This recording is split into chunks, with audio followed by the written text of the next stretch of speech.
أعزائي المشاهدين في كل مكان، أهلا بيكم في حلقة جديدة من برنامج المصروية. كل المصروية اللي قاعدين مستنيين أخبار النادي المصري والقلعة الخضراء جه ميعادنا عشان نفتح ملفات كتير تخص النادي المصري في كل المجالات. وبسم الله ما شاء الله، يعني فترة إعداد قوية جدا، وبنتمنى إن شاء الله بداية قوية في الدوري للنادي المصري. نتمنى أيضا مشاركة قوية جدا في الكونفدرالية للفريق النادي المصري. اخبار كتير جدا ومعانا حاجات كتير جدا، طبعا هنتكلم في كل حاجه، لكن خليني الاول ارحب بضيوفنا. برحب طبعا بالكابتن اشرف عبد الله، نجم النادي المصري الاسبق والمدرب بقطاع الناشئين الحالي بالنادي المصري. اهلا بيك يا كابتن. اهلا بيك يا كابتن. وما دام قلنا بقى ان احنا هنتكلم عن اخبار كتير وملفات متعلقه بالنادي المصري في كل المجالات، يبقى معانا ملك الحصريات كابتن طارق هاشم اللي منورنا. اهلا بيك يا كابتن. اهلا بيك يا استاذ عادل، واهلا بكل الساده المشاهدين. يعني في البدايه خليني ابدا معاك كابتن طارق، ويمكن طبعا الفتره دي الكل يعني تتجه الانظار لبرج العرب، كل بيشوف الاخبار ايه، ويمكن طبعا زي الموسم اللي فات بس مختلف طبعا مع الاختلاف باداء النادي المصري الموسم اللي فات. لكن في بدايه فتره الاعداد كانت الناس قاعده بتشوف الفرق اللي بيلعبها النادي المصري، وبتشوف نتائج والفرق مستواها عامل ازاي. الموسم ده مختلف شويه لان الناس متوقعه وبدات تفهم طريقه اعداد كابتن حسام حسن للنادي المصري. عايزين نعرف اخر اخبار معسكر برج العرب، وهل فعلا تم مده لفتره اخرى ولا لا؟ بسم الله الرحمن الرحيم. طبعا عايز اقول لحضرتك بالنسبه لموضوع معسكر برج العرب، هو بدا من 2/8 هيستمر لغايه 2/9. 90% هيكمل المعسكر وهيستمر المعسكر، وهيبقى فيه استمراريه للمعسكر في الفتره اللي جايه كمان، لان طبعا ارضيه الملاعب عندنا بورسعيد، وكل الملاعب الموجوده في بورسعيد ما فيش ولا ملعب يصلح حتى للتدريب. بمعنى ارض الكنال الداخلي اللي بيتدرب عليه النادي المصري فيها اصلاحات، الارض بورفؤاد لا تصلح والمدرجات لا تصلح، ارض نادي المريخ بيتدرب عليها نادي المريخ وفي برضه شغل وفي اصلاحات، ارض نادي الرباط نفس الموضوع. النادي المصري هيجي يتدرب فين؟ دي برضو اسئله من الاسئله اللي موجوده. النادي المصري هيلعب فين الموسم ده؟ النادي المصري النهارده عشان يجي بورسعيد لازم يكون في ملعب جاهز. تمام. مجلس الاداره بدا بالفعل ان هم يظبطوا ارضيه الملاعب ويظبطوا كل الاصلاحات والصيانه للملاعب كلها، بحيث لما يجي فريق الاول النادي المصري هيبدا يتدرب على الملعب الكنال الداخلي اللي هو تم تغيير اسمه بقى ملعب سيد متولي. ملعب الهدف اللي موجود عليه اللي بيتدرب عليه قطاع الناشئين 50 فرقه من قطاع الناشئين بيتدربوا عليه، زائد ان هم بيأجرين ملعب نادي الزهور وحاجه زي كده. طب احنا عندنا ملعب نادي الشبان المسلمين وده تابع للمحافظه، ما نأجره. يعني معنى كده ان التاخير او مد فتره الاعداد في برج العرب هو عدم وجود مكان يتم فيه التدريب في بورسعيد. يا سيدي الفاضل، استاد بورسعيد اللي هو استاد النادي المصري واتنقلت ملكيته للنادي المصري حاليا، ارضه لا تصلح للتدريب. النهارده بيترش مبيدات، النهارده بقول الهدهد والبغبغان والهدهد وكل النهارده بينزل جميع الطيور يعني بقت الارض ما عادش تنفع، لدرجه ان النهارده الحمد لله رب العالمين تم اسناد الاستاد ككل، استاد بورسعيد ككل اللي هو اصبح النادي المصري النهارده الى الهيئه الهندسيه بمحافظه بورسعيد، الوزير ومحافظ بورسعيد. تم تحديد ميعاد لاستلام الاستاد ولا لا؟ هو النهارده اهم حاجه اهم حاجه النهارده بدات تتم، وانا كنت في لقاء قبل ما اجي هنا مع الاستاذ سمير حبيب رئيس النادي المصري. خلاص المكتب الهندسي التابع للمحافظه اول حاجه قررها هيتم تغيير ارضيه الملعب.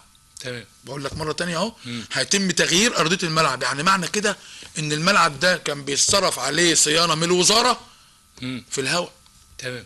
كان بيتصرف انا هطلع بره الموضوع ده شويه، وحضرتك كنت بتقول كنت مع باشمهندس سمير حلبيه قبل ما تيجي، ويمكن ناس كتير بتتكلم كابتن طارق هاشم الفتره دي علاقته متوتره مع الاداره مع الجهاز الفني يعني انا عايزك برضو تكلمني عن علاقتك بحسام حسن. يعني ناس كتير كده بسبب تويته او بسبب حضرتك نزلت. لا انا الحمد لله ترد على الناس. انا قلت لحسام حسن انت فين من موضوع ابراهيم حسن؟ ناس كتير فهمت من ابراهيم المصري. انا هقول لحضرتك على حاجه، الناس فهمت غلط، هم حرين، في ناس بتفهم غلط.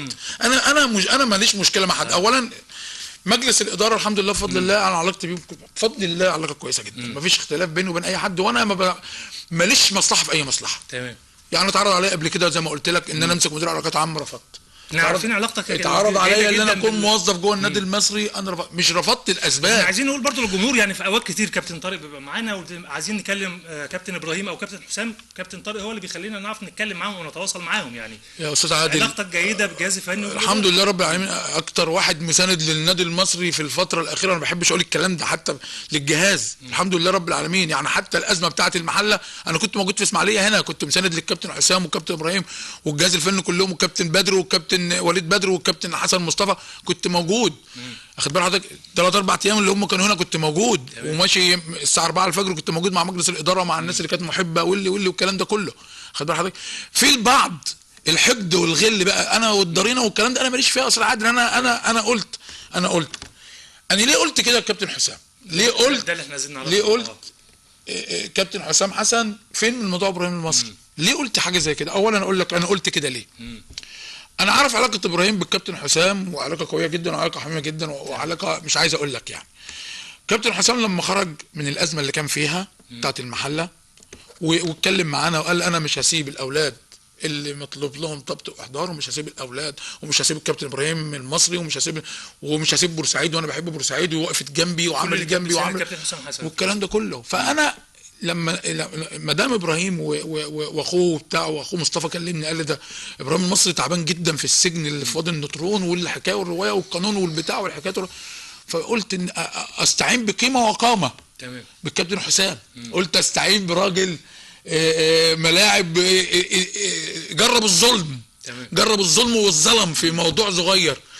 في البعض اخذ الموضوع بطريقه وغيرها، عملها حاجه تانية، ان انا ضد الكابتن حسام، او انا ازاي اسال الكابتن حسام واقول له، او الكابتن حسام دلوقتي مش فاضي. الكابتن حسام اللي قال انا مش هسيب الناس، وعشان كده انا استعنت بالقيمه والقامه. اذا كان اصلا ما فيش حد في بورسعيد سال على ابراهيم المصري ولا وده قضيه، واحنا بنقول ده قضيه والمحكمه والقضاء، واحنا بنحترم هذا الكلام، ما فيش اي مشكله. بس انا بقول معنويا الراجل ده وقف جنبك في ازمه واتمسك في مظاهره، وفي برضه البعض قال لك لا ده بتمسك من على القهوه. يا سيدي الفتره اللي كان في المظاهره بعد المظاهره راح على القهوه واتمسك عادي، وتنفيذ حكم، تنفيذ حكم في اي وقفه في اي بص تنفيذ حكم. ان انا مش هتكلم في الحكم لان في حاجات ما ينفعش اقولها على الهوا، ما ينفعش اقولها في التلفزيون، وكتير من الناس فهماني ان الحكم في حكم تاني وفي شغل تاني، ومش موضوع حكم نهائي والكلام ده كله. خد بال حضرتك؟ انما انا لما كتبت على صفحتي الشخصيه وقلت فين الكابتن حسام من كابتن ابراهيم المصري، دي مفيش فيها مشكله، انا بستعين بالكلمه والقامه. ايه المشكله؟ اخد بالك؟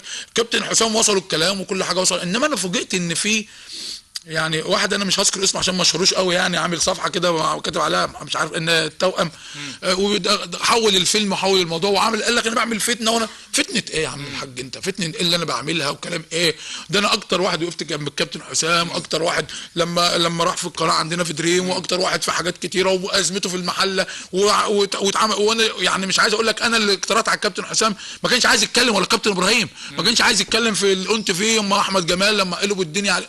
فكل الموضوع ده يا استاذ عادل انا الحمد لله انا لا يهمني الا الكيان النادي المصري، انا مع النادي المصري. احنا حابين ان احنا نوضح ده في البدايه، وطبعا لان حضرتك معانا وعارفين علاقتك الجيده بكل رموز الرياضه في مصر. هرجع لك مره تانية، لكن هرجع لكابتن اشرف، واحنا اسفين طبعا لكن كموضوع لازم نبينه لكل الناس.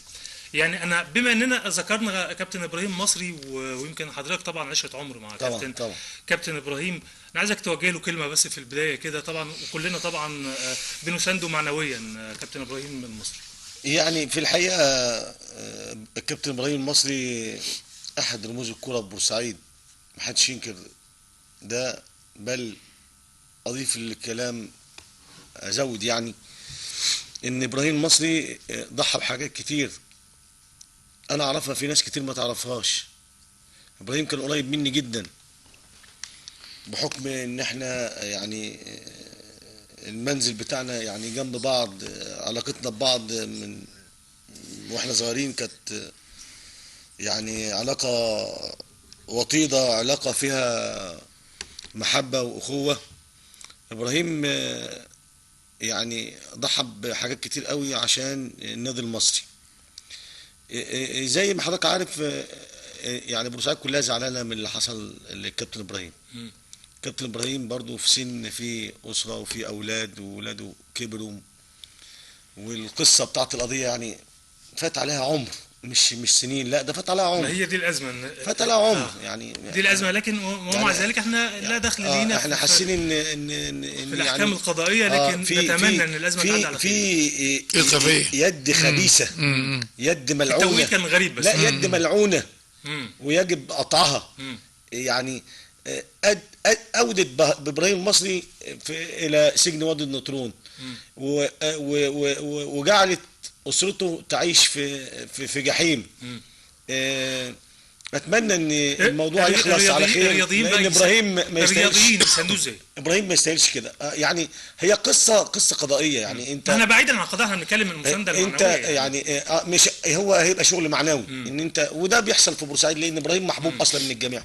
يعني ابراهيم المصري بحكم ان هو كان نجم فذ ونجم موهوب وعمل الكتير لبورسعيد وامتع جماهير بورسعيد، فبالتالي هو الرصيد اللي عند ابراهيم يقابله حب من شعب بورسعيد. انا اتمنى ان كل كلامك وكلام كل اتمنى عنه ان هو يوصل، يعني إن شاء الله يسانده في محنته، ويعرف ان كل الناس في بورسعيد بتحبه ايا كان الموضوع، لكن هو موجود في بورسعيد طبعا في قلوب الناس، والناس دايما هتبقى معاه معنويا. انا استاذ عادل بعد اذنك بس عايز انت كشخصيا، انت كراجل مقدم برنامج وراجل كرياضي وعايش في الجو كله، هل الكلمه اللي انا كتبتها وقلت فين الكابتن حسام من ابراهيم المصري، هل دي فيها مشكله، فيها ازمه؟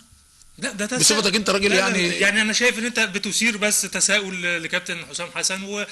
اولا الكابتن ابراهيم المصري، يعني انا عرفت حاجات كتيره جدا برضو من الكواليس ان هو مش محتاج اي حاجه. انا بس يعني الراجل ده نحاول نقرب حتى المسافات، يعني يجي سجن بورسعيد، يجي سجن اسماعيليه. كابتن حسام مهما على الرغم من الازمه اللي حصلت له، انما له علاقات كبيره جدا كبيره جدا. ممكن يتدخل يتكلم المستشار مرتضى منصور، ممكن يتدخل يكلم المهندس انا برده، ممكن يتدخل يكلم المحافظ، ممكن يتدخل يكلم. ده ادي وجه النظر اللي هي اللي انا كتبتها، يعني وجهه نظر، يعني وجهه النظر وصلت. وفي الاخر اي شخص ليه حق ان هو يتساءل عن اي شخص تاني. هنرجع نكمل تاني كلام، لكن هنطلع مع بعض الفاصل ونرجع لكم مره تانيه.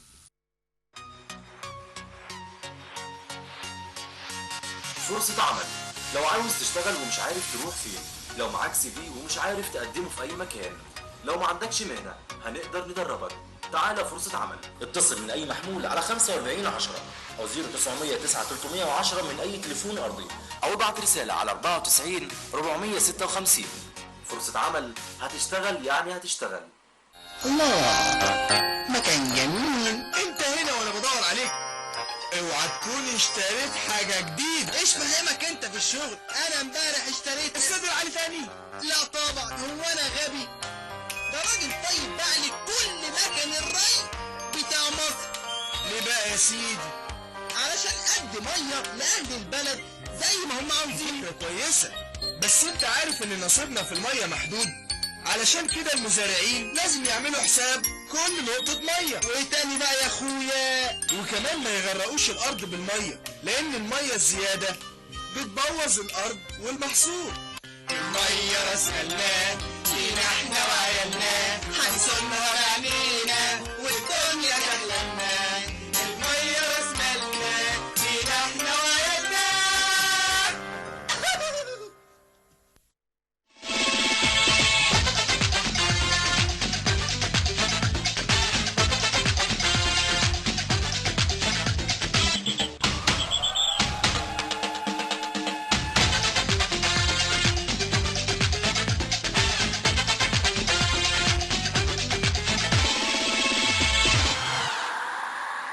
يعني لكم مرة ثانية في المصروية، وتساؤل عند كل الجماهير، نادي مصر هيلعب فين السنة دي؟ كل نادي عارف هو هيلعب فين وعارف ملعبه فين. احنا ملعبنا موجود عندنا الاستاد، لكن طبعا محظور اللعب فيه، او لغايه دلوقتي بنحاول. لكن يا ترى هل هنقدر نلعب في الاستاد؟ على الاقل كل الجماهير بتتمنى حتى لو تحضر ماتش واحد، بتتمنى الكونفدراليه يكون في استاد النادي المصري. هل هنلعب في بورسعيد؟ بلاش الاستاد، هنلعب في بورسعيد ولا لا؟ تساؤلات كتير. في اسماعيليه ولا في برج العرب؟ يعني اماكن كتير مطروحه والكل حيران ومش عارف هنلعب فين. لكن معانا كابتن طارق هاشم، يا ترى هنلعب فين؟ وايه الاسباب اللي مخليانا لغايه دلوقتي مش عارفين هنلعب في الاستاد ولا لا؟ بص يا استاذ عادل، يعني احنا بنتكلم بصراحه شويه. اولا استاد بورسعيد قدامه بالظبط 6 شهور. ليه؟ النجيله هتتغير، المكتب الهندسي طبعا في المحافظه خلاص مع الوزير مع المحافظ تم الاسناد ليهم، وبداوا بالفعل من النهارده وراحوا وشافهم ورفعوا كل المقاسات وشافوا المقصوره وشافوا المظلات وشافوا الكراسي اللي اتبهدلت من الاهمال، وشافوا المدرج البحري والمدرج الشرقي والساعه والمدرج الغربي. يعني كل ده كان يتحل بالصيانه اللي كانت موجوده، انما للاسف اهمال من الشباب والرياضه مديريه بورسعيد بطريقه غير عاديه. دي واحده. الارض النجيله طبعا اهمال، وكان في الصرف لهم صيانه. حتى كل الحجر او كل الغرف اللي موجوده في استاد بورسعيد محتاجه صيانه، حتى الحمامات محتاجه صيانه. كل ده اخد بالك في فتره الاهمال اللي كان موجود بعد مباراه الاهلي، واللي كان مسند الى مسؤولين الشباب والرياضه او مسند الى مدير هيئه الاستاد، اصبح اهمال تمام. طبعا هتصرف عليه ملايين، وهيتم طبعا هياخد بالظبط 6 شهور. الكونفدراليه كان تملي بتبدا في شهر 11، ممكن السنه دي، واللي انا عندي معلومات بتقول لا في شهر 2 يا في شهر اوائل 3. لو الكلام ده في شهر 2 او 3 ممكن تلعب الكونفدراليه في بورسعيد، لان مفيش ملعب بره هيخدك عشان انت عندك جمهور والامن ممكن. انا عايز برضو المعلومات دي او الاستنتاجات دي جايه منين، ان احنا ممكن الكونفدراليه تتاخر شويه؟ ما هم كل سنه بيحطوا ميعاد. هو النهارده احنا في شهر 8 اخر 8 خلاص. يعني لو كان هتبدا في 10 كانوا بدأوا من دلوقتي ينزلوا الجدول ويبداوا يتكلموا في الموضوع ده. شايف ان هم تاخروا في الترتيبات. ما هو كل سنه بيمدوها شويه. ليه؟ عشان خاطر عندك الدوري المصري، وفي عندك كاس مصر، وعندك كاس السوبر والحاجات دي كلها. فطبعا بيبقى في تنسيق بين الاتحاد الافريقي والاتحاد المصري للمواعيد والكلام ده كله. الكونفدراليه السنه دي انا عندي معلومه بتقول اللي ممكن تبقى في شهر 2 او في اول 3. لو الكلام ده حصل بالفعل في شهر 2 او في اول 3، ممكن تلعب مبارياتك الافريقيه على استاد النادي المصري اللي هو استاد بورسعيد سابقا. هيكون جاهز واتطور، والشروط الامنيه اتعملت بتاعت النيابه، البوابات الالكترونيه والصوره اتعمل. لان طبعا بقول لحضرتك خلاص بالفعل بدا المحافظه النهارده استلمت الاستاد المكتب الهندسي للمحافظه، وبدا التعليمات ان هم يبداوا الشغل ويبداوا يرفعوا المقاسات، وهتبدا عمليه الميزانيه او زكاه اصلا بقى هيسندوها للانتاج الحربي زي ما كانوا قالوا قبل كده، او مش هيسندوها للانتاج الحربي. بس انا كل المعلومات اللي عندي اللي هم هيسندوها للانتاج الحربي، والاصلاحات هتاخد 6 شهور. الميزانيه ايه؟ وزاره الشباب والرياضه بقى ولا كله الشباب والرياضه ومحافظه. ما اصل ده الاستاد دلوقتي ده ملك النادي المصري خلاص. وبعدين هو ملك النادي ملك المحافظه. ليه بقى؟ المحافظ اللي هو عادل غضبان بصراحه طلع ذكي في حاجه جدا جدا جدا جدا. لما حصلت الازمه بتاعه التسليم الاستاد ومديريه الشباب والرياضه بيمطلهم وبيأخرهم والكلام ده، سحب الاستاد من مديريه الشباب والرياضه انه ملك لمين؟ للمحافظه، وجاب السكرتير العام اللي هو المهندس كمال ابو زهره، وسلموا الاوراق وكل المستندات وكل حاجه، كل ما يملك استاد بورسعيد، واداهوله على اساس يسلموا لمين؟ لمجلس اداره النادي المصري، هم اللي يديروه ويديروا كل حاجه. النهارده اصبح ان مدير الشباب ما هيش اشراف عليه خلاص زي ما كانوا بيقولوا الاول. لا دلوقتي خلاص هو ملك المحافظه مع مجلس الاداره، هيصبح ملك النادي المصري. هيبدا الشغل ويبدا العمل من يعني عايز اقول لك من بكره ان شاء الله. ده في الكونفدراليه، لكن بالنسبه للدوري لغايه دلوقتي هتلعب في برج العرب، لان طالما حسام حسن اسماعيليه خلاص كده. بص يا سيدي الفاضل، الكلمه في الجهاز الفني لحسام حسن. تمام. للجهاز الفني. احنا بنتكلم دلوقتي في جهات امنيه. ما انا اقول لحضرتك حسام حسن عايز يلعب في برج العرب. عمل معسكر لمده شهر ونص تقريبا يعني. تمام. مش هيجي بورسعيد عشان مفيش ملعب يتدرب. تمام. الدوري ممكن يلعب في 15 او في 16. كابتن طارق السنه اللي فاتت نفس الحكايه، كابتن حسام كان عايز يلعب في برج العرب برضو ما هو اصل انت قدمت جواب انك تلعب في برج العرب رسمي. انت مش هتلعب في اسماعيليه تاني. امن اسماعيليه هيرفض طبعا بعد الازمه اللي حصلت. امن اسكندريه ممكن ترفض تقول لك لا والله لو الامن ما وافقش بقى هيبقى الكره في ملعب الامن في ملعب الوزاره. يبقى اصبح ان اتحاد الكوره بقى الاستاذ ثروت السويلم او يكون اجى مثلا مجلس جديد، مجلس اداره جديد مثلا، هيقول لك بقى ده هيلعب في النادي المصري. لان قبل كده ما قدمنا السنه اللي فاتت بتقول وجا هنا، ما هو ثروت السويلم هو اللي جابك هنا حولك هنا مع لجنه المسابقات برئاسه عامر حسين. هم لغايه النهارده خلي بالك في حوالي 6 أو 7 فرق ما جابوش الموافقات الامنيه هيلعبوا فين. تمام. منهم الاهلي عايز يلعب في استاد القاهره، منهم الزمالك عايز يلعب في بطرس سبورت، واخد بال حضرتك؟ منهم الاتحاد السكندري اللي اخر معلومه انا سمعتها كمان ان الاتحاد السكندري عايز يلعب في برج العرب. ليه؟ لان استاد اسكندريه داخل اصلاحات. تمام. وعايزين اقول لك حاجه، لما دخل عمر القرعه عامر حسين قال لهم عايز ابعد الاتحاد السكندري عن النادي المصري، فالناس سالت ليه؟ قال لك اصل هما الاثنين هيلعبوا في برج العرب. يعني المعلومه عنده يا سيدي الفاضل، ما انا بديك كلام حصل بالفعل. تمام. فلا انا لما عرفت الكلام ده ان عايز يبعد الاتحاد على المصري، يبقى خلاص يبقى هم الاثنين يلعبوا برج العرب. مع العلم انا ليا رجاء من الاستاذ عامر حسين رئيس المسابقات. طب ما انت عندك استاد حرس الحدود اللي في الماكس، ما يلعب فيه الاتحاد تمام. ويتلعب المصري هنا يعني ما علينا احنا مثلا. اهم حاجه ان احنا المهم نبعد. فده موضوع الاستاد. يعني قدامك بالظبط يا استاذ عادل 6 شهور بالفعل، 6 شهور لو ان شاء الله التطوير تم على احدث طراز، النادي المصري باذن الله يلعب عليه الكونفدراليه. النادي المصري هيلعب الدوري في برج العرب. على الرغم المجلس الاداره قدم لنادي بور فؤاد، والاستاذ سمير حلبيه كلم رئيس الهيئه بنفسه، تمام. اخد بالك، وقال لك لا اصل الارض بايظه والاستاد بايظ والمدرجات بايظه، اخد بالك. المجلس الاداره ما عليهوش هو غبار. كان في المريخ والرباط ما انا اقول لحضرتك بور فؤاد مجلس اداره ده تبع النادي العام، تبع الهيئه، ما يقدرش يدي قرار مجلس اداره نادي بور فؤاد. هو طبعا ناس بورسعيديه، الاستاذ علي البربري او علي البربري يتمنى ان النادي المصري يلعب بور فؤاد. يا جماعه النادي المصري يلعب في اي حته هيدي قيمه وقامه في المكان، انما القرار مش في ايده. المهندس سمير حلبيه كلم الفريق مميش وقال له والله مش هينفع، اصل في كذا وعندي اصلاحات وعندي وعندي وعندي وعندي. نيجي الملعب المريخ، اخد بال حضرتك، والمدرجات والكلام ده يعني بص.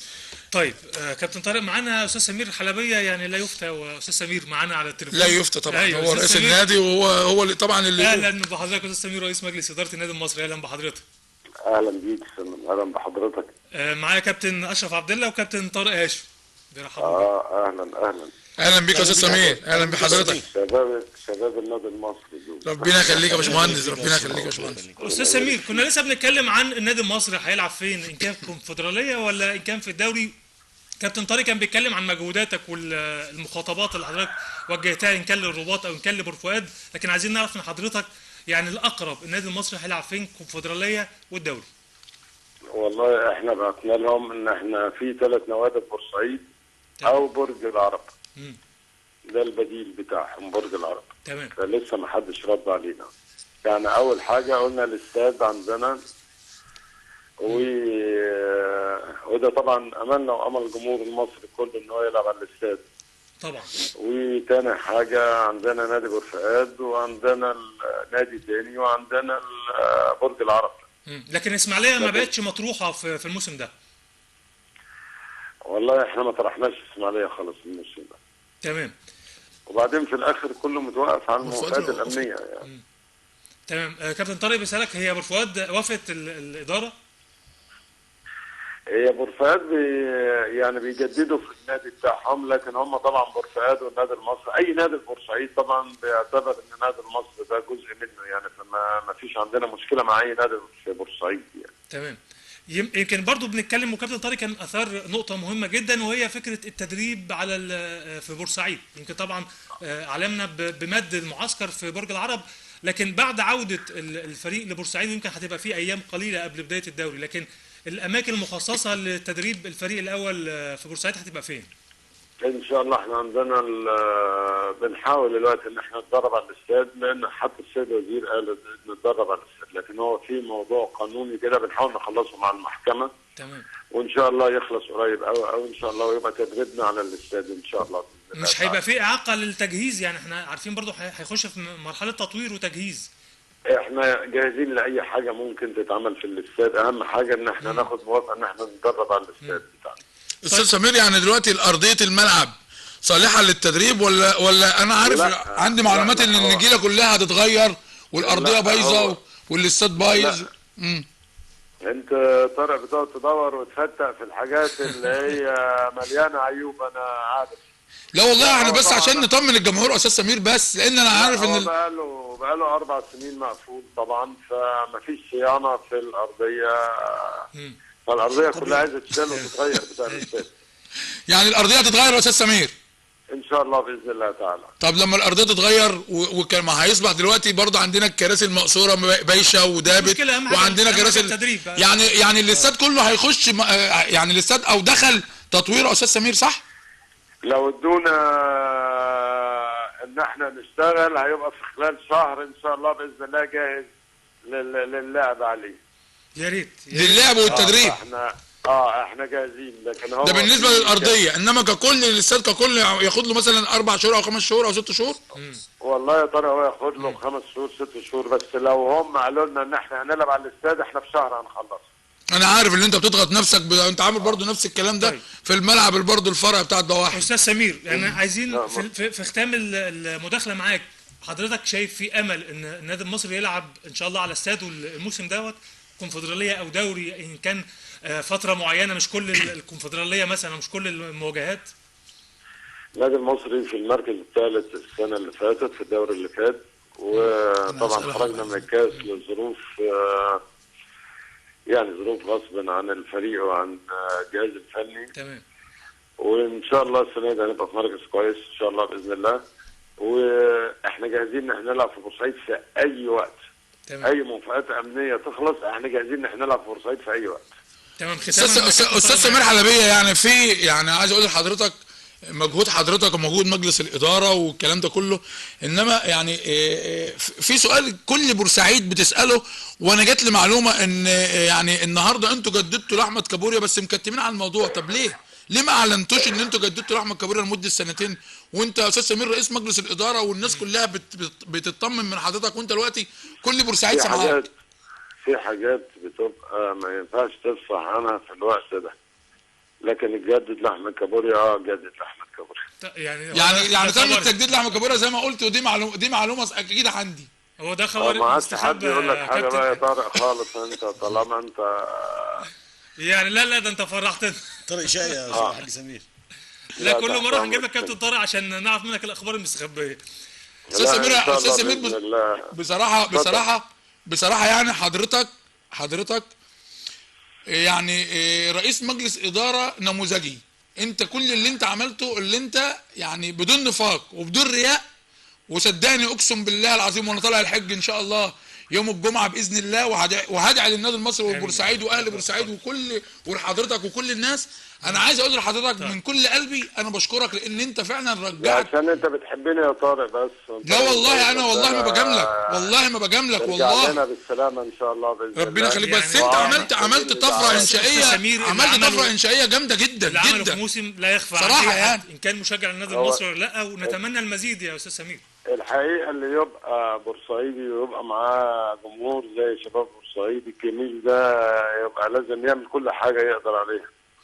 ربنا معاك وربنا مع كل مجلس اداره. بشكرك يا استاذ سمير، بشكر استاذ سمير حلبيه رئيس مجلس اداره النادي. الحمد لله بقى بنطمن جمهور النادي المصري. لا ده انت جبت خبر من بوق الاسد. تم التجديد اهو لاحمد كابوريا لمده سنتين الحمد لله رب العالمين. يعني ده خبر انفراد لبرنامج المصرويه ولحضرتك والمخرج وللمعد الاستاذ حسام والاستاذ اسامه. يعني مش عايز اقول لك كابوريا اللي متعنا يعني بنطمن جمهور بورسعيد بقى الحمد لله. لاعب وهداف متميز وكل الانديه كانت بتتهافت عليه، عايزين كابوريا. عايز اقول لحضرتك على حاجه برضه عشان ما نهدمش حق حد.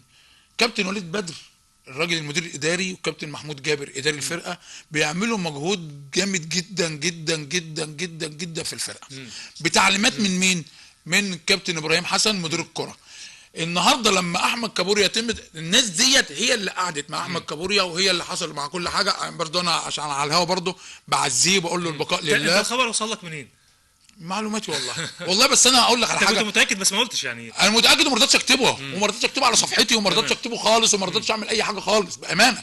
وانا عارف يعني الحمد لله في حاجات ممكن تتقال وحاجات ممكن ما تتقالش عشان ما اذيش النادي بتاعي. طيب انا هخلي موضوع كابوريا ده عشان موضوع صفقات برضو كبير عايزين نتكلم فيه، لكن اروح لكابتن اشرف ويمكن هكلمك في موضوع برضو كبير وهبدو. ايه عايز تكلمه في البط والوز ولا ايه؟ مش عارف. لا هبداه من البدايه. يعني يمكن هو كتير الناس اتكلمت عن موضوع البط والوز بتاع الناشئين ده. انا عايز افهم يعني ايه الاشاعه اللي ماشيه على زي ما بدات معاك باشاعه. لا ايه الاشاعه دي؟ زي ما بدات معاك باشاعه هبداها مع كابتن اشرف باشاعه. وناس كتير بتتكلم عن قطاع الناشئين وخصوصا بعد التغيير المشرف على قطاع الناشئين وطبعا دكتور علاء حامد.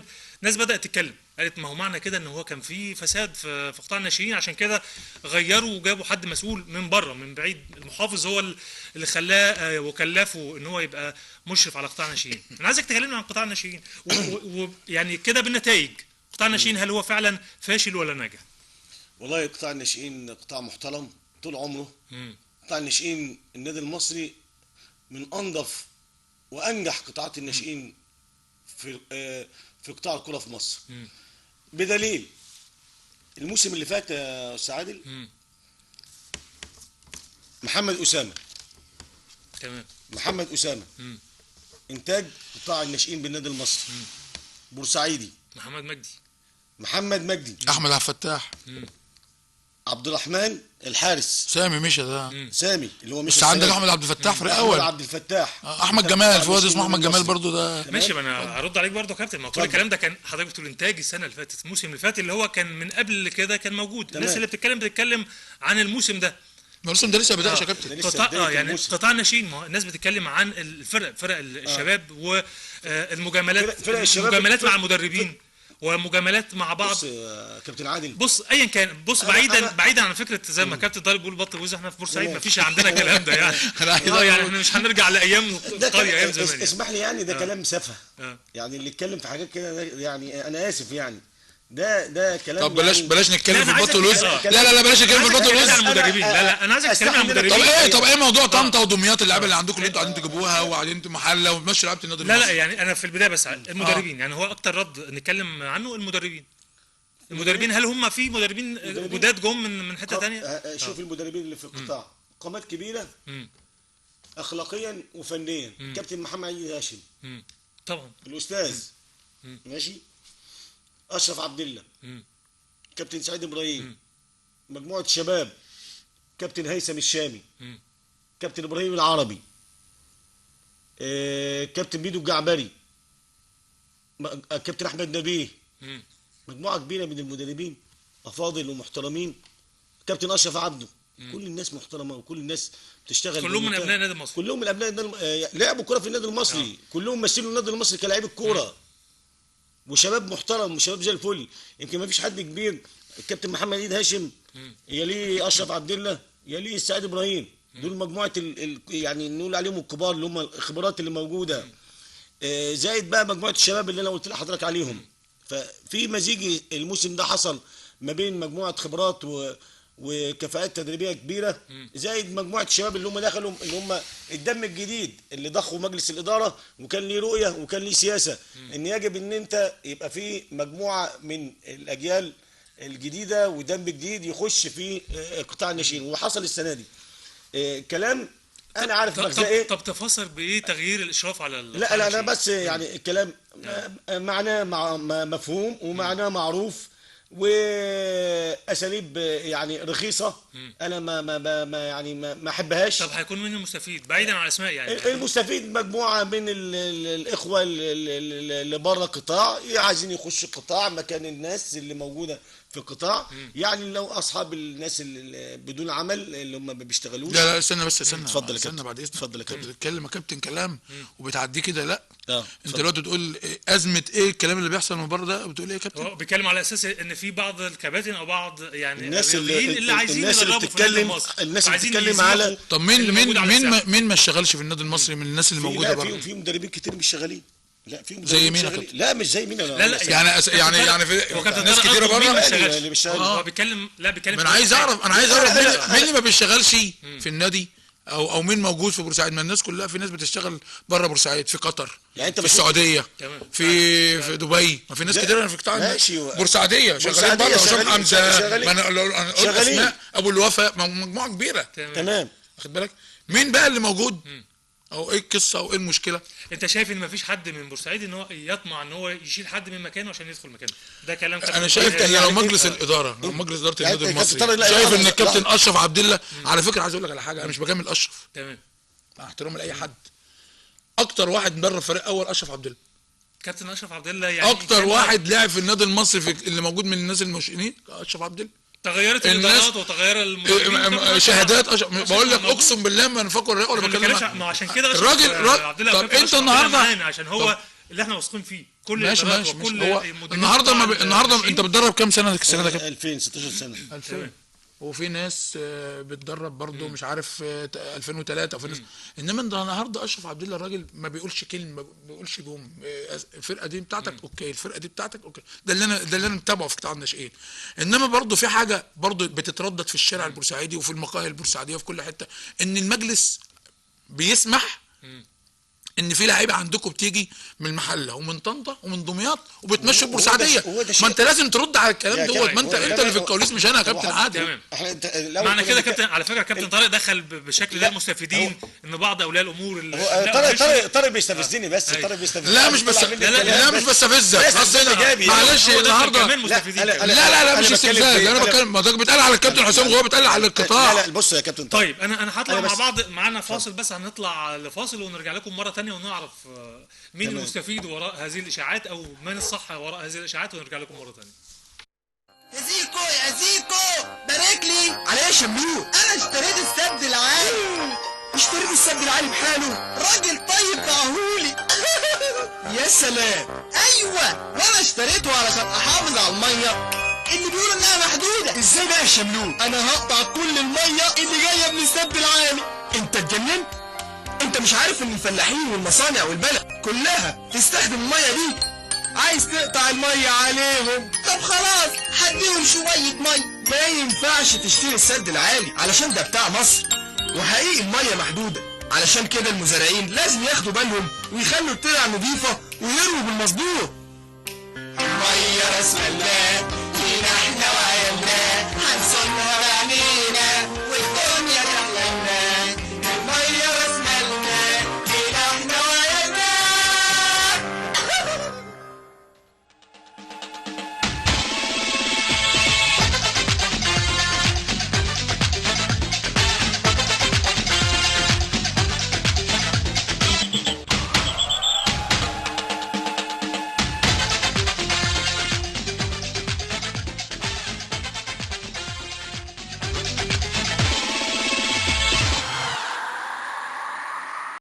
ورجعنا لكم مرة ثانية في موضوع شائك، ويمكن في حلقة كتير ان احنا نتكلم فيه، كان لازم نتكلم فيه حتى لو اشاعة لازم نقول ولازم نرد. وكابتن اشرف، كابتن طارق وانا قلنا في مستفيدين، وحضرتك قلت كابتن طارق قال ان في اولياء امور ده اكيد هتبقى تحاول ان هي تستفيد ان انتوا اتزاحكم بحيث ان الاولاد يرجعوا مرة ثانية. تمام. عشان موضوع الاحلال، الناس اللي بتيجي من دمياط او بتيجي من محله ممكن يكونوا احسن من اولادهم، لكن هم شايفين ان هم ليهم الحق ان هم يلعبوا. كمان حضرتك بتتكلم عن ان في بعض المدربين اللي هم بلا عمل دلوقتي عايزين يزيحوا الطاقم الموجود احب اوضح حاجه بس يا استاذ عادل، يعني النقطه بس مهمه جدا، ان المدربين اللي موجودين بره دول مدربين محترمين وهم ابناء النادي فعلا، واخواتكم وليهم وزمايلكم وليهم يعني. كل الحق في الدخول. ده يعني ده شيء مش محتاج ان انت تتكلم فيه، خدت بال حضرتك فيه، لان ده حقهم، ده حق شرعي ليهم، لانهم ابناء النادي المصري لعبا وتدريبا، يعني مثلوا كلاعب ومثلوه كمدربين، واسامي محترمه كلها بدون الخوض في ذكر اسامي. انما بعض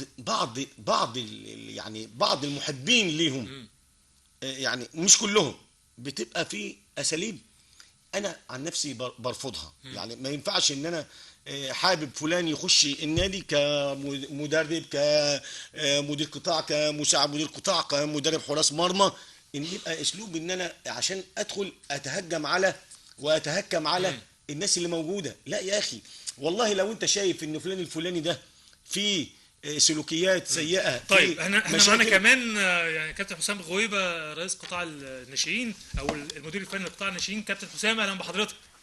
الله يخليك يا استاذ عادل، ربنا يبارك وحشني فيك والله يا يا رب. كابتن. انت كمان وحشنا حبيبي، وتملي متالق عبر شاشه القناه الرابعه وانا سعيد ببرنامجكم الجميل اللي بيخصنا دايما يوم الاثنين من كل اسبوع. ربنا يخليك. احنا بنتكلم في موضوع شائك وخاص بقطاع الناشئين، بس كان لازم نتكلم عنه بسبب يعني طب اول بس عايز ارحب بالناس اللي عندك، الكابتن طارق هاشم والكابتن اشرف عبد الله، دول اخوات وحبايب يعني. حبيبي يا كابتن، ربنا يخليك. الله يبارك فيك يا كابتن. النهارده انت اكلت بط ولا وز؟ الاثنين، وسمك وجمبري وسمك كمان. ربنا يجعله عنده. يعني انا برضو بنتكلم عن الاشاعات اللي احنا عارفين ان هي يعني اكيد بعيده تماما وعاليه تماما عن الصحه، لكن احنا عايزين برضو اي اشاعه نرد عليها. احنا عايزين نتكلم عن قطاع الناشئين اللي اي حد مسك قطاع الناشئين هو ابن من ابناء النادي المصري، وكل الناس عارفه مين كابتن حسام غويبه ومين المدربين اللي معاه، لكن نرد على الناس اللي بتطلع الاشاعات دي ليه، ومين المستفيد وراء هذه الشائعات. والله يا استاذ عادل، انا عايز اقول لحضرتك على حاجه بمنتهى الامانه، انا عمري ما هلتفت لكلام فارغ. انا بقول كلام فارغ، عمري ما التفت لهذا الكلام الفارغ ولا عمري هبص للكلام ده طول ما انا بشتغل وبتعب. على فكره واسال اشرف عبد الله وهو قاعد جنبك اهون، احنا كل يوم بنروح بعد صلاه المغرب، يعني بنصلي المغرب في الملعب من الصبح لغايه بالليل. احنا بنجتهد، واحنا مش هقول لك ان احنا مثلا يعني احنا بنحب بيتنا، ده بيتنا، النادي المصري ده بيتنا، واحنا بنحب بيتنا وبنشتغل علشان عايزين نعمل طفره. واقول لك حاجه على لساني ومش شكرانيه في نفسي، النادي المصري لديه قطاع على مستوى عالي جدا من الكفاءه ومن النظافه والشرف والاخلاقيات المحترمه.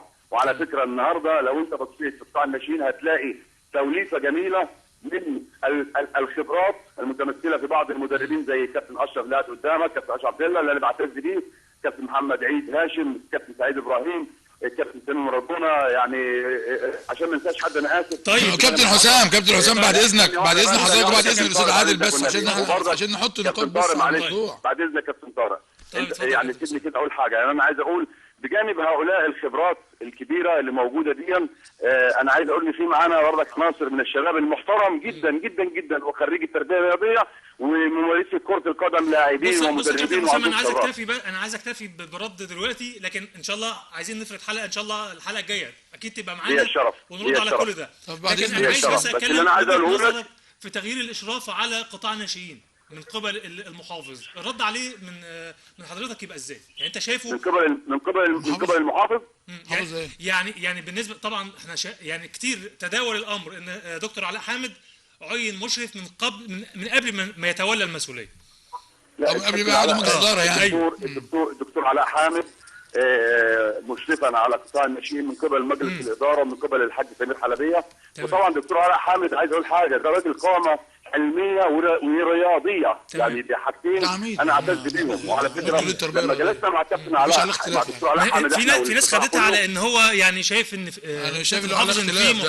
فساد، فبالتالي هات حد من بره او هات. لا يعني انا عايزك ترد بس على النقطه دي.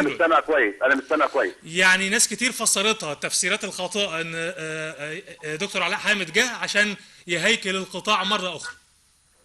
يعني انا عايز حد بس يشرح لي يعني ايه هيكل القطاع. ما احنا مش عارفين، ما انا عايز برضه من وجهه نظرك نعرف. يعني انا مش فاهمها، اللي انا افهمه من خلال خبراتي الكبيره ومن خلال العلم اللي انا درسته، الهيكله ان انا انظم القطاع وان انا ابقى عارف توحيد البرامج، وان انا عندي 3 قطاعات في قطاع الناشئين. عندي قطاع الشباب وقطاع الناشئين وقطاع البراعم، كل حاجه لها شغلها بنشتغلها على اعلى مستوى باحدث طرق علميه.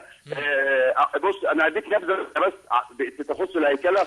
احنا اول نادي في مصر يعمل اختبارات قطاع الناشئين على مدار 2.5 شهر. خد دي عندك بقى. 2.5 شهر جمعنا اكثر من 3000 ولد جم اختبروا عشان نصفيهم وننقيهم وننجح منهم ناس وتخشوا مع كل مرحله مع كل مدرب ويصفوهم. اخذوا 2 شهر.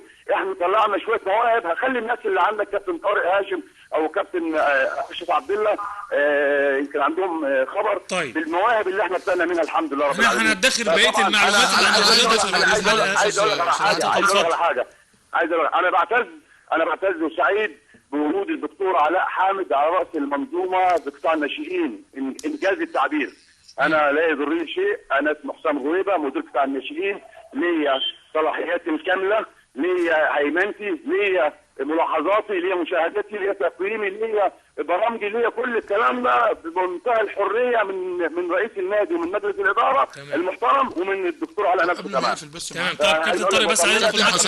انا بطمنك على قطاع الناشئين وبقول لك ان شاء الله قطاع النادي الناشئين في النادي المصري ناجح بنسبه 100%. كابتن حسام بعد اذنك، انت غني عن التعريف والكلام ده كله يا كابتن. احنا بس يعني احنا بنتساءل الشارع البورسعيدي الكلام اللي بيتقال والكلام اللي بيتكتب في الصحف القوميه ان قطاع الناشئين اصبح بط ووز، ان قطاع الناشئين في الناس من دمياط ومن طنطا ومن المحله ومن بني سويف باين وبتمشوا الناس او اللعيبه اللي بتيجي من بورسعيد. من فضلك رد على الكلام ده وانت معانا، دي فرصه.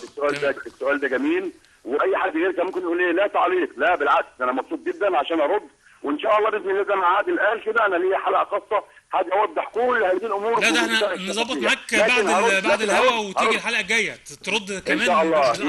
يبقى ليا الشرف. بس انا عايز ارد على طارق عشان خاطري. عايز اقول لك على حاجه، لو احنا مشينا ورا الشائعات ومشينا ورا الفيسبوك والله ما هنشتغل بتعريفه. خلي بالك مفيش مدرب، مش هقول لك بقى مدير قطاع، مفيش مدرب في الدنيا هيمشي لعيب كويس. خلي بالك مفيش حاجه اسمها بط ووز. يبقى النادي الاهلي راح عمل اختبارات في المنصوره وعمل اختبارات في دمياط، يبقى راح واخد بط ووز. عيب الكلام ده، عيب ان يجرحوا في ناس محترمه وناس نظيفه، عيب.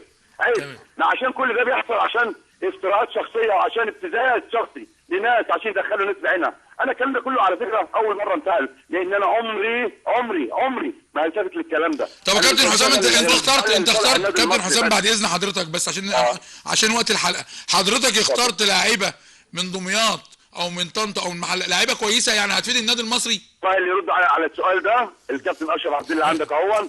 كده انا اكون كلامي مدروح ولا حاجه. ولو هو قال لك ان في اسمع، على فكره احنا من الاختبارات الاعداد اللي جت لنا، احنا عملنا لجنه وكان الدكتور علاء صاحب الفكره دي، وانا تحمست ليها بشكل غير عادي. عملنا لجنه عشان نصفي الاعداد اللي في البراعم لانها كتيره، خلي بالك. وبعدين اللجنه قلت لهم نفس اللجنه دي هنبقى لها مواصفات في تقييم اللاعبين المغتربين، اللي هيبقى شبه اللي عندي من بورسعيد لا يروح، انا عايز يبقى اعلى واعلى مراحل كمان. اشرف لنا اللعيبه اللي يعني نتمنى ان شاء الله يبقى في استفاضه اكتر في الموضوع ده مع كابتن حسام ان شاء الله. عادل بعد اذنك قول لي الاستمرار، انا اسف ان انا ضيعت وقت الحلقه. لا يا كابتن حسام انت على دماغنا، انت على دماغنا، بس احنا عايزين نستفاد، يعني احنا عايزين نطلع من الحلقه باستفاده. انا عايزين كده والله سعيد بيكم اقسم بالله، ونستفيد بيك في كل المجالات طبعا، ان كان هنتكلم في قطاع الناشئين وفي كل حاجه. ربنا يخليك يا كابتن حسام. وسامح لي الكابتن طارق برضو ان النقطه الثانيه اللي هي اختيارات اللعيبه زي ما انت قلت، في لعيبه جايه من دمياط ومن طنطا ومن المحله وبني سويف ومش عارف مغتربين، ومشيتوا لعيبه بورسعيد. طب ليه مشيتوا لعيبه بورسعيد ليه؟ ما هو ده برضه اسئله كتير بتتقال في الشارع. كلام محترم. الناس اللي بتحب بورسعيد، الناس البورسعيديه يعني اي واحد بورسعيدي بيقول ازاي تستغنى عن ابن وتجيب حد من بره. ده بعد اذن حضرتك ده كلام عام عن الناس كلها. حضرتك بقى زائد كمان ان في لعيبه من عندك من بورسعيد راحت مضت في انديه في الدوري الممتاز. لا ما حصلش الكلام ده. الكلام بقى ده اثبت لي دليل. يعني بيقولوا في لعيب من راح المقاولين، كابتن طارق مش في لعيب راح المقاولين بتاع واحده بتاع المقاولين موجود في النادي المصري، وقع النادي المصري وهيتهيأ اللاعب اللي هو اسمه يعني رجع تاني. طب اللي اسمه في لعيب اسمه عبد الرحمن 2003 كان هداف الفرقه وانتوا مشيتوه وتقريبا رجع تاني برضه او رجع او هيرجع حاجه زي كده. يا كابتن عادل في فرق بين ان انا اوقع على اول يعني اللاعب الناشئ اللي هو مش محترف، اللي هو تحت سن 16 سنه، لان بعد 17 سنه في احتراف طبعا انت عارف. تمام. يعني تحت 16 سنه يروح يمضي على استمارات يمضي على استماره، يقوم باباه مصوره ان هو مضى استماره تمام في النادي الاهلي في زي ما حصل كتير اللي فاتت يعززه ويحسسك ان هو ايه يعني يعرف فلان الفلاني في نادي الزمالك فمضى استماره، ابني وقع لنادي الزمالك، ابنه ولا وقع لنادي الزمالك ولا قيد في نادي الزمالك واتبعت لاتحاد الكوره ومنطقه الكوره بتاعه الجيزه اللي هي تابعه لنادي الزمالك، طلعت الكارنيه اللي هيشارك بيه في البطوله اللي هي سواء منطقه اللي هي منطقه الجيزه دوري منطقه او دوري قطاعات او دوري جمهوريه، يبقى ده قيد رسمي عشان يلعب في احد البطولات اللي انا ذكرتها لك. انما هنشتغل بقى فيسبوك زي ما الكابتن حسام وابن الكابتن طارق هاشم وقع على الاهلي والمدرب اشرف عبد الله لما مشاه يبقى ما عندوش الفريق الاول برضه اختار ثانيه واحده بس. الفريق الاول برضه بيبقى فيه استمارات واللعيبه بتمضي عليها. لا استمارات بس في النهايه ايه؟ يعني صح. بس في النهايه ايه؟ بالنهايه رغبه اللاعب. تمام. رغبه اللاعب. ولا وكيل يا كابتن طارق. بصراحه طيب بعيدا عشان جمهور بورسعيد بيتفرج عليك، انتوا كقطاع مش بتزعل لما بيتقال عليكم بط ووز وسمك؟ طيب بعيدا بتزعل ولا بتزعلش؟ بص يا كابتن طارق احنا بنرد على الكلام ده، لا انا بسال سؤال، بتزعل اللي كاتب ده ولا مش بتزعل؟ كابتن اشرف انا مش هزعل لان اللي كاتبه سفيه. طب شكرا سفيه. طب بص ثانيه واحده يا كابتن طارق. كابتن اشرف انا عايز طلعتم بلعيبه من القطاع، يعني انتوا فتره الاختبارات دي في لعيبه طلعت من طنطا او من دمياط او من المحله؟ اقسم بالله العلي العظيم انا السنه دي اول سنه انا شغال من سنه 94 في النادي المصري، شغال في من سنه 94 في النادي المصري مرورا بقطاع الناشئين، الفريق الاول برضه بورسعيد في برضه الدول العربيه. انا ما تعبت سنه في حياتي زي السنه دي، وانا كان ليا يعني حدوته لوحدي. ايه هي الحدوته؟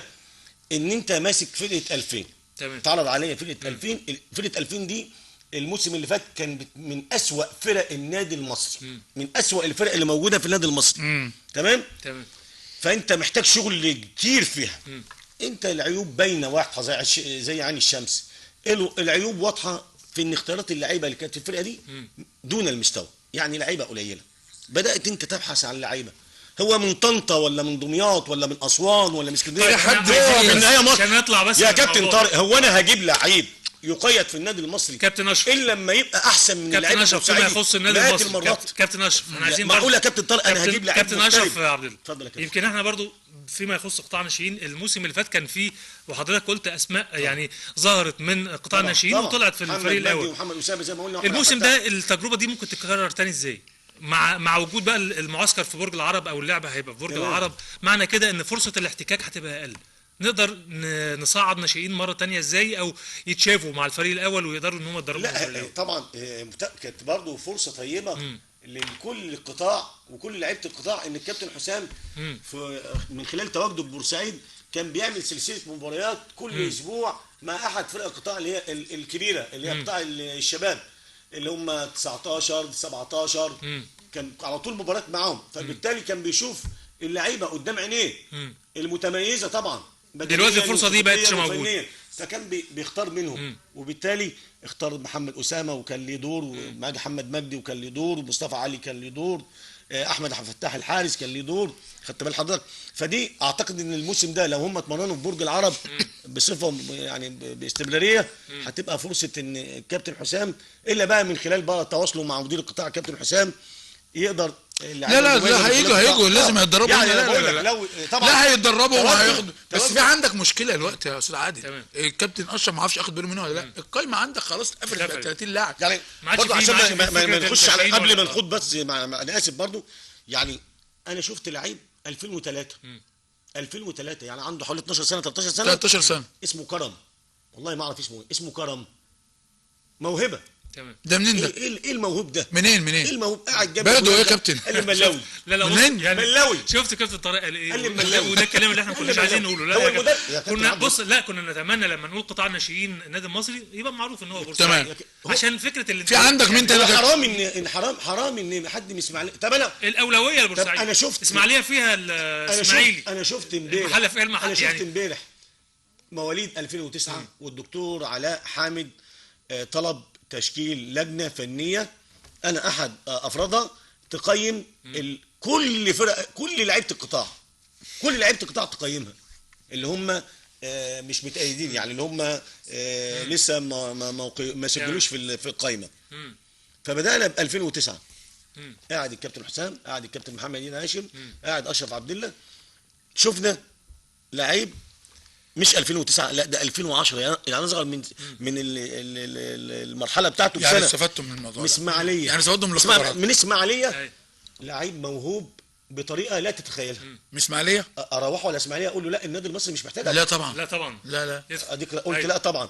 طب ده كرم ده اقسم بالله انا لما شفت لعيب كوره في سنه بهذه المهاره ولا هذه الموهبه. تمام. عندي لعيب اسمه محمد صلاح. يعني حضرتك محمد صلاح الموهبه ما ينفعش نفرط فيها. محمد صلاح ده لو كابتن حسام حسن وان شاء الله باذن الله هيشوفه هو وامير بدر. امير بدر حديث بورسعيد دلوقتي. امير بدر حديث بورسعيد. السؤال بقى نربطهم ازاي؟ السؤال ان احنا نربطهم ازاي بالنادي المصري حتى يصعدوا الفريق الاول، مش مجرد لازم المباريات بقى في التدريب. بص يا سعاده عشان برضو يعني نتكلم في الموضوع في المرحله الجايه ان شاء الله على خير. النادي المصري لازم يجي هنا، لازم يجي هنا بورسعيد. ليه بقى؟ لازم عشان يشوف برضو قطاع الناشئين. في عندك ازمه، انت النهارده ايدت 30 لاعب. تمام خلاص. المشكله الثانيه قفلت القايمه. لا خد المشكله الجديده بقى اللي محدش عارفها خالص. لان الناس لغايه النهارده لسه بتسال. السنه دي مفيش استبدال، ما عادش خلاص في يناير استبدال. تم الغاء موضوع الاستبدال ده في يناير خلاص. يعني ال 30 لاعب اللي انت ايدتهم هيكملوا معاك. زائد بقى مش عارف هل كان الاول في 5 ناشئين برضه، هل هيبقى في 5 ناشئين هيصعدوا الا كابتن لو كان ما اغلقش القايمه، مش كده؟ القايمه خلاص. انت دلوقتي اتمدد اسبوع كمان. تمام. وانت خلاص اغلقت قائمه النادي المصري لان هم بعتوا الكلام ده دلوقتي بيتم عن طريق البريد الالكتروني والكلام ده كله. تمام. لكن في الوقت الحالي الامر الواقع ان احنا بعتنا القائمه والقائمه اغلقت خلاص. 30 لعيب. هل دلوقتي اللعيبه اللي موجوده في قطاع الناشئين مع الكابتن حسام والكابتن اشرف وبقيه المدربين هل النادي المصري هيستفاد منهم في المرحله الجايه ولا مش هيستفاد؟ الموسم مش ده لا. هيستفاد. آه. بدليل انت هتدخله. هل دلوقتي في 5 ناشئين زي الموسم اللي فات ممكن يبقوا كانوا 25 و5 ناشئين؟ لا، ما لا عادش ممكن فيه. ممكن لا ما عادش فيه لا لا خلاص. ممكن اقول لك لسه هيتعمل له عقد لا احتراف. لا لا من غير عقد احتراف، هو ممكن يلعب مع الفريق الاول بقى بكارنيه ناشئين. هيبقى هاوي هاوي ما ينفعش ازاي؟ زي الناس. ما يلعب السنة اللي يلعب في فاتت. الدوري بكارنيه هاوي. ما ينفعش ما السنه اللي فاتت ما ينفعش كده. اي لعيب في قطاع الناشئين الموسم اللي وإلا فات، كان محمد مجدي كان لاعب. الموسم اللي فات يوقع على العقد. تمام. وقع على العقد وقبض فلوس من النادي المصري. يعني احمد عبد الفتاح هو موجود في قطاع الناشئين وقع على العقد. كان برضو بعد عبد الرحمن سامي وقع على العقد. ما خلاص ما القايمه ما القايمه اتقفلت. انا بس نقطه مهمه جدا عايز ابقى ارجع لها تاني. النادي الاهلي يا كابتن طارق لو جاله لعيب بورسعيدي هل بيرفضوا عشان لما بورسعيدي؟ اخذ لاعب بورسعيدي. يعني لا الموضوع ده اي لعيب متميز يا كابتن، وتاكد ان انا مش هختار كمدرب الا لما يكون المتميز ده اللعيب ده اللي جاي لي انت بتفيد فارق بالقطاع جدا وبتفيد فارق بالنادي. جدا فارق جدا عن اللعيب البورسعيدي. ليه تمام. بقى؟ لان اللعيب ده بيكلفني اقامه وبيكلفني بدل وجبات غذائيه فطار وغدا، يعني مكلف موضوع بالنسبه لي. وجهة النظر وضحت ويمكن طبعا كان موضوع شائك لكن كان لازم نتكلم منه فيه، وخصوصا طبعا ان ده يخص كل محبي النادي المصري. كل اللي بيبعت ابنه عايز يلعب في النادي المصري او يلبس فانيله النادي المصري ده عشق للنادي المصري حتى لو ما لعبش في الفريق انا عايز الاول. اقول لك بس في ناس كتيره جدا سريعا يا كابتن. بعت سيل تساؤلات. الحلقه الجايه لان عايز أقول خلاص احنا لك وقتنا جداً جري بسرعه جدا. ما انا اقول لحضرتك بس على السريع يعني. لا ده ما فيش وقت خالص. موضوع استاد بورسعيد تمام. لا ملوش اي صله باستاد النادي المصري. النادي المصري محدش يقدر يجي جنبه. انت بتتكلم على الاستاد الجديد. الاستاد الجديد خلاص. وبعدين الاستاد الجديد ده هياخد وغير كده احنا سمعنا مؤخرا كمان النادي الاسماعيلي هيبقى فيه استاد خلاص. جديد للنادي الاسماعيلي. واخد بال حضرتك؟ فهو اتجاه حكومي ده وقومي. اتجاه حاجه ثانيه خالص. ده هيبقى برضه بس النادي المصري هيستفاد منه تمام. انه يلعب عليه. واخد بالك؟ ويستفيد بتجهيزاته. ادي الموضوع كله. طيب انا بشكركم وبشكر كابتن طارق هاشم الصحفي والناقد الرياضي. شكرا لحضرتك نورتني. وبشكر شكرا لك. انا كابتن هديها لك ان شاء الله قدام الكعبه باذن الله. يا بس رب لأن يا كده رب ربنا يتقبل يا رب وتروح وتيجي بسلامه. وبشكر كابتن اشرف عبد الله نورتني. وايا كان في اختلاف في الراي لكن احنا دايما بنحب نظهر الحقيقه ودايما بنحب نجيب لكم اخر الاخبار مع كابتن طارق. بشكركم في النهايه. شكرا لكم ونتقابل الحلقه الجايه في المصري. شكرا لك يا استاذ. شكرا يا كابتن.